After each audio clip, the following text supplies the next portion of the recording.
अस्सलाम वालेकुम स्टूडेंट। आज का जो हमारा टॉपिक है वो है physiological response of aerobic exercise. इसमें हम देखते हैं ड्यूरिंग द एक्सरसाइज, जब मतलब एक एक्सरसाइज कर रहे होते हैं तो उसके दौरान जो होती है ड्यूरिंग एक्सरसाइज तो एनर्जी की रिक्वायरमेंट जो होती है वो इंक्रीज़ हो जाती है, यानी कि एक्सरसाइज के दौरान एनर्जी की ज़रूरत जो होती है वो बढ़ जाती है। तो ये जो होती है रिक्वायर्स करती है equally rapid circulatory adjustment to meet the increase need for oxygen होती है, यानी कि जो इसमें ऑक्सीजन की नीड्स होती है वो भी इंक्रीज हो जाती है। उसमें जो न्यूट्रिएंट्स होते हैं वो remove the end product of metabolism होती है, जैसा कि हमारे पास हो गया carbon dioxide, water and lactic acid हो गया, डेस्पिएटिक एसिड। इसमें वो बताते हैं physiological response to aerobic exercise में वो बताते हैं फिजियोलॉजिकल रिस्पांस क्या होते हैं। उसमें वो बताते हैं एक्सरसाइज के दौरान के दौरान जो होते हैं एनर्जी की रिक्वायरमेंट जो होती है वो इंक्रीज़ हो जाती है, एनर्जी की जो ज़रूरत होती है वो बढ़ जाती है, जिसमें ऑक्सीजन की डिमांड, जब हम एक्सरसाइज कर रहे हैं तो हमें ऑक्सीजन की डिमांड इंक्रीज़ हो जाती है, और जो न्यूट्रिएंट्स होते हैं remove the end product of metabolism, जैसे कि carbon dioxide, water, lactic acid हो गया। उसके बाद जो वो बताते हैं ये जो होते हैं इसमें जो फिजियोलॉजिकल रिस्पांस जो होती है ऑल एक्टिविटी जो होती है बॉडी पार्ट होते हैं, इसमें कौन से होते हैं neuromuscular, respiratory, cardiovascular, metabolic and hormonal. कौन से बॉडी पार्ट इसमें आते हैं? न्यूरोमस्कुलर हो गया, respiratory, cardiovascular, metabolic and hormonal हो गया। उसके बाद वो कहते हैं ऑक्सीजन ट्रांसपोर्ट एंड यूटिलाइजेशन जो होती है वो किसके जरिए होती है? Mitochondria of the contracting muscle are dependent on adequate blood flow in conjunction होती है। फिजियोलॉजिकल रिस्पांस जो होती है मतलब एक्सरसाइज के दौरान जो फिजियोलॉजिकल रिस्पांस क्या होता है, एक्सरसाइज के दौरान जो होते हैं एनर्जी की रिक्वायरमेंट जो होती है वो इंक्रीज़ हो जाती है, यानी कि जो ऑक्सीजन की डिमांड होती है वो बढ़ जाती है, और न्यूट्रिएंट्स जो होते हैं वो रिमूव होते हैं एंड प्रोडक्ट्स ऑफ मेटाबॉलिज्म, जैसा कि हो गया कार्बन डाइऑक्साइड, वाटर हो गया और लैक्टिक एसिड हो गया। उसके बाद जो होते हैं जो मतलब फिजियोलॉजिकल रिस्पांस में जो होते हैं बॉडी के जो all the system of the body होते हैं जो कोऑर्डिनेटेड एक्टिवेट कर रहे होते हैं वो कौन से होते हैं? Neuromuscular, respiratory, cardiovascular, metabolic and hormonal. उसके बाद जो वो बताते हैं जो ऑक्सीजन की ट्रांसपोर्ट जो एंड यूटिलाइजेशन जो होती है वो mitochondria of the contracting muscle are dependent on adequate blood flow होती है। हमने फिजियोलॉजिकल रिस्पांस देख रही है। फिजियोलॉजिकल रिस्पांस जो होता है एक्सरसाइज के दौरान जो होती है एनर्जी की ज़रूरत होती है, जैसे कि ऑक्सीजन की डिमांड इंक्रीज़ हो जाती है ईटीसी। और उसके बाद जो होता है इसमें जो होती है neuromuscular, respiratory, cardiovascular, metabolic and hormonal जो बॉडी के पार्ट होते हैं। उसके बाद ऑक्सीजन की ट्रांसपोर्ट और यूटिलाइजेशन जो होती है जो माइटोकॉन्ड्रिया की ऑफ द कंट्रैक्टिंग मसल्स पे डिपेंड करती है।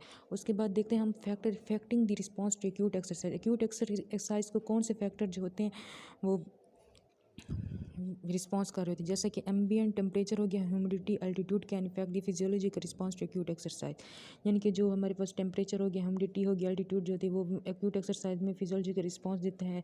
डायूरनल फ्लक्चुएशन हो गया, जैसे कि हमारे पास एसोसिएटेड होता है female subject to menstrual cycle can affect this response as well होती है, यानी कि इसमें वो बताते हैं टेम्परेचर की वजह से भी एक्यूट एक्सरसाइज में जो मतलब फिजियोलॉजिकल रिस्पांस आता है जो होता है ह्यूमिडिटी हो गया, एल्टीट्यूड हो गया। उसके बाद वो बताता है डायूरिनल फ्लक्चुएशन जो होती है जो फीमेल की मेंस्ट्रुअल साइकिल्स में जब इफेक्ट होता है this response as well as होते हैं। उसके बाद जो होते हैं रिसर्चर जो होते हैं वो कंट्रोल कर रहे होते हैं इन फैक्टर को एज मच एज पॉसिबल, जिस तरह भी मुमकिन हो रहा है वो रिसर्चर्स जो होते हैं वो इसको कंट्रोल कर रहे होते हैं when evaluating the response to exercise, जब वो एवुलेट करते हैं एक्सरसाइज के रिस्पांस को।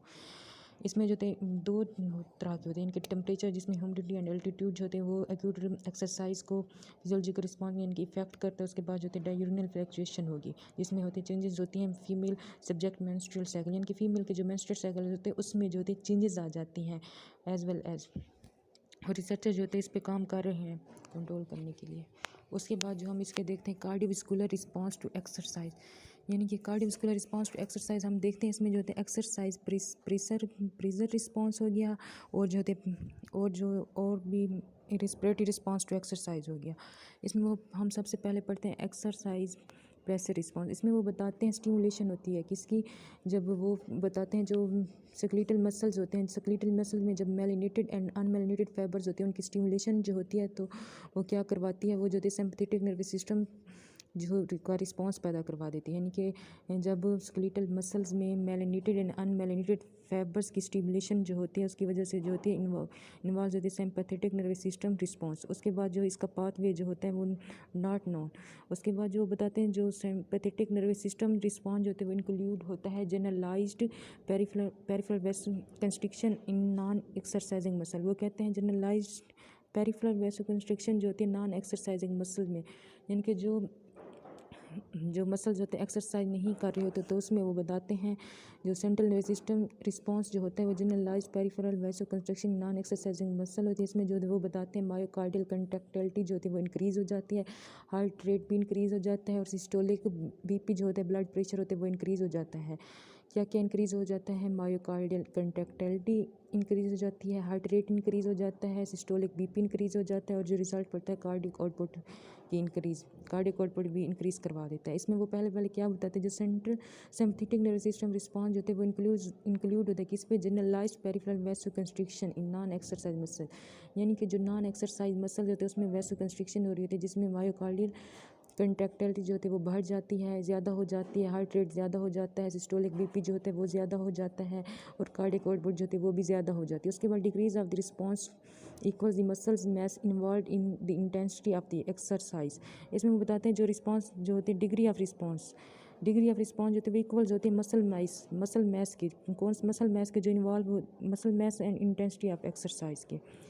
अब कार्डियोस्कुलर रिस्पॉन्स में हमने क्या देखा है? Exercise pressure response. इसमें वो बताते हैं जो स्केलेटल मसल जो होते हैं उसमें क्या होते हैं जो मेलिनेटेड और अनमेलिनेटेड फाइबर्स होते हैं उनकी क्या हो जाती है? स्टिमुलेशन होती है जिसकी वजह से जो सिम्पथेटिक नर्वस सिस्टम रिस्पॉन्स होता है। सिम्पथेटिक नर्वस सिस्टम रिस्पॉन्स जो होते हैं वो इंक्लूड होते हैं जनरलाइज्ड पेरिफेरल वैसोकंस्ट्रिक्शन, यानी कि जो नॉन एक्सरसाइज मसल होते हैं उसमें जो होते हैं पेरिफेरल वैसोकंस्ट्रिक्शन हो जाती है जिसमें क्या होता है मायोकार्डियल कंट्रैक्टिलिटी जो होती है वो इंक्रीज़ हो जाती है, ज़्यादा हो जाती है, हार्ट रेट बढ़ जाता है और सिस्टोलिक ब्लड प्रेशर जो होते हैं वो भी बढ़ जाता है और ये रिज़ल्ट बनता है redistribution of the cardiac output.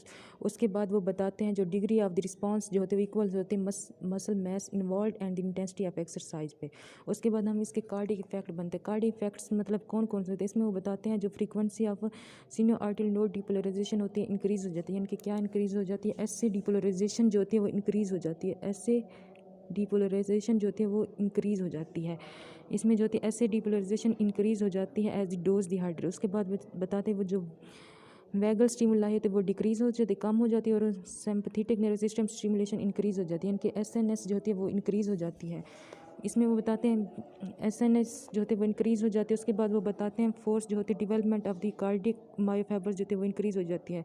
पहले हमने पढ़ा जो होते हैं वो क्या होते हैं सीनो आर्टियल नोड्स डिपोलराइजेशन जो होती है इंक्रीज़ हो जाती है, यानी कि ऐसे इंक्रीज़ हो जाती है और दूसरे में हम पढ़ते हैं जो एसएनएस यानी कि सिम्पथेटिक नर्वस सिस्टम जो होती है रिस्पॉन्स जो होता है वो जो होता है क्या हो जाता है? इंक्रीज़ हो जाता है। क्या इंक्रीज़ हो जाता है? एस इंक्रीज़ हो जाता है। उसके बाद वो बताते हैं जो इसमें फ़ोर्स होती है वो इंक्रीज़ हो जाती है, फ़ोर्स इंक्रीज़ हो जाती है और इसमें वो बताते हैं जो कंडक्टिविटी होती है वो इंक्रीज़ हो जाती है। कार्डियक इफेक्ट में कौन कौन से होते हैं? इसमें बताते हैं जो सेनो आर्टियल नोड डिपोलराइजेशन जो होती है वो इंक्रीज़ हो जाती है और जो एसएनएस स्टिमुलेशन होती है वो इंक्रीज़ हो जाती है और इसमें जो होती है फोर्स जो होती है force development of the cardiac myofibre जो होती है वो इंक्रीज़ हो जाती है और इसमें जो होती है मायोकार्डियल कंट्रैक्टिलिटी जो होती है वो इंक्रीज़ हो जाती है। कार्डियक इफेक्ट्स में हमने पढ़ा। अब हम उसका पढ़ते हैं पेरिफेरल इफेक्ट्स। पेरिफेरल इफेक्ट में पढ़ते हैं जो इसका net reduction in total peripheral resistance, यानी कि जो इसके पेरिफेरल रेजिस्टेंस होती है उसमें नेट रिडक्शन हो जाती है, यानी कि वो कहते हैं generalized vasoconstriction occurs that allow blood to shunted from the network non working muscle होते हैं। वो बताते हैं कि इसमें ना तो वैसो कंस्ट्रिक्शंस होती है जो करते जो blood to shunted from non working, जो मसल काम नहीं कर सकते उसकी उस वहाँ से ना ब्लड को शंटेड करते जो किडनी हो गई, कौन से मसल जो किडनीज हो गए, liver spleen and splanchnic resistant in the working muscle हो गया। कौन कौन से होते हैं? किडनी हो गए, लिवर और स्प्लीन हो गया और ये वर्किंग मसल में ले जाते हैं। इनके जो नॉन वर्किंग मसल्स होते हैं वहाँ से जो ब्लड होते हैं वो शंटेड करते हैं वो नॉन वर्किंग मसल की तरफ ले जाते हैं। वो उनमें कौन कौन से होते हैं? Kidney, liver, spleen and splanchnic muscle होगी, स्प्लेनकिंग एरिया हो गया, मसल नहीं सॉरी एरिया। उसके बाद वो बताते हैं लोकल इमीडिएटिंग रिडक्शन जो होती है resistant in the working muscle is arterial vascular bed हो गया, इनके इसमें वो बताते हैं जो वेजल डेलीशन जो होती है वो डिपेंड नहीं करती, इंडिपेंडेंट होती है ऑटोनोमिक नर्वस सिस्टम एएनएस पे डिपेंड नहीं करती और ये जो होती है डिपेंड होती है मैग्नीशियम पे, कैल्शियम पे, एटीपी और पीसीओ2 पे। यानी कि इसमें वो बताते हैं जो पेरिफेरल रेजिस्टेंस होते हैं वो नेट रिडक्शन में टोटल पेरिफेरल रेजिस्टेंस हो जाते हैं। इसमें जब बताते हैं जो शंटेड ब्लड होते हैं वो नॉन वर्किंग मसल से किडनी, स्प्लीन लीवर एरिया से जाता है वर्किंग मसल की तरफ। उसके बाद वो बताते हैं इसमें जो आर्टरी वैसोडिलेशन होती है वो डिपेंड नहीं करती, किस पे डिपेंड नहीं करती, एएनएस पे यानी ऑटोनॉमिक नर्वस सिस्टम पे डिपेंड नहीं करती, और ये डिपेंड करती है मैग्नीशियम, कैल्शियम, एडीपी एंड पीसीओटी पे। उसके बाद जो होती है veins of the working and non working muscle जो होती है रिमेन कंस्ट्रिक्टेड होती है, यानी कि जो वर्किंग मसल भी होते हैं और जो वर्क नहीं भी कर रहे होते हैं उसकी जो वेन्स होती है वो कंस्ट्रिक्टेड होती है।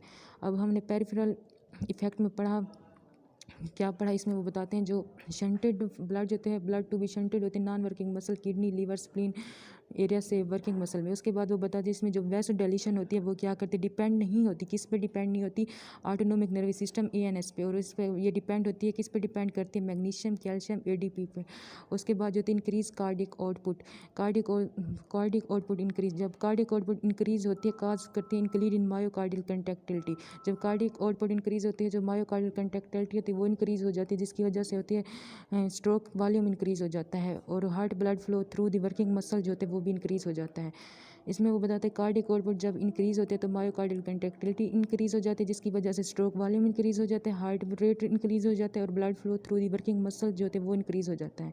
और and in the constriction of the capacitance vessels होते थे on the venous side of the circulation in both the working and non working muscles होते हैं, raising and peripheral venous tissue होती है। Increase in systolic blood pressure, वो बताते हैं इसका systolic blood pressure in systolic BP भी जो होते हैं वो भी इंक्रीज हो जाते हैं। अब हमने पेरिफेरल इफेक्ट्स में क्या पढ़े, जो पेरिफेरल रेजिस्टेंस होते हैं उसका नेट रिडक्शन हो जाता है। उसके बाद वो कहते हैं जो ब्लड जो होते हैं वो शंटेड होते हैं, कहाँ से, non working muscle, kidney, liver, spleen से एरिया से जाते हैं वर्किंग मसल्स में। उसमें जो होते हैं वैसोडाइलेशन जो होती है वो डिपेंड नहीं करती है एएनएस पे यानी ऑटोनॉमिक नर्वस सिस्टम पे डिपेंड नहीं करती। उसके बाद ये डिपेंड करती है मैग्नीशियम, कैल्शियम, एडीपी एंड पीसीओटी पे। उसके बाद हमने देखा इंक्रीज कार्डियक आउटपुट, जब कार्डियक आउटपुट इंक्रीज होती है तो मायोकार्डियल कंट्रैक्टिलिटी इंक्रीज हो जाती है, जिसकी वजह से स्ट्रोक वॉल्यूम इंक्रीज हो जाता है, heart rate, blood flow heart rate भी इंक्रीज हो जाता है, ब्लड फ्लो भी इंक्रीज हो जाता है, और constriction of the capacitance vessel भी इंक्रीज हो जाती है। उसके बाद जो होते हैं increase in systolic blood pressure, systolic blood pressure भी इंक्रीज हो जाता है। उसके बाद हम इसका पढ़ते respiratory response to exercise.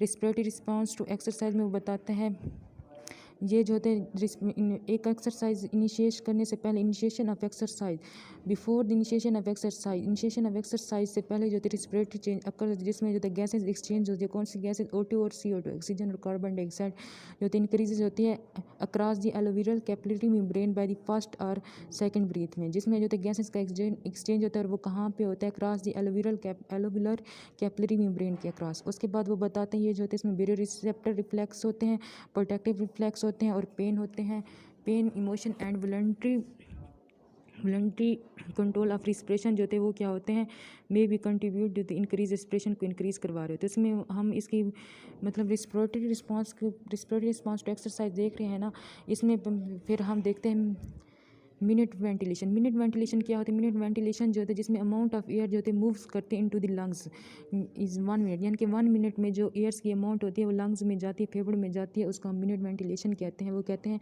Minute ventilation जो होती है इंक्रीज होती है as respiratory frequency and tidal volume increase. जब रिस्पिरेटरी फ्रिक्वेंसी और टाइडल वॉल्यूम इंक्रीज होता है तो मिनट वेंटिलेशन भी इंक्रीज होती है। मिनट वेंटिलेशन क्या होती है, जब एयर जो होती है मूव करती है 1 मिनट्स में फेफड़ों में एयर्स जाती है, हवा जाती है फेफड़ों में, जब 1 मिनट में हवा जाती है तो उसे हम मिनट वेंटिलेशन कहते हैं। अब टाइडल वॉल्यूम क्या होता है, टाइडल वॉल्यूम क्या होता है, अमाउंट ऑफ एयर इंस्पायर्ड और एक्सपायर, यानी कि हवा की मिकदार जो हम सांस लेते हैं या बाहर निकालते हैं उसको हम टाइडल वॉल्यूम कहते हैं। इसमें वो बताते हैं मेंटल वेंटिलेशन जो होते हैं इंक्रीज करते हैं, respiratory frequency and volume increases होते हैं। उसके बाद वो बताते हैं एलोविलर वेंटिलेशन में वो बताते हैं occurring within the diffusion of gases across the capillary alveolar membrane, यानी कि जो कैपिलरी एलोविलर मेम्ब्रेन के अक्रॉस जो होते हैं गैसेज की डिफ्यूजन होती है वो क्या होता है, increases 10 to 20 fold during heavy exercise to supply the additional exercise होती है।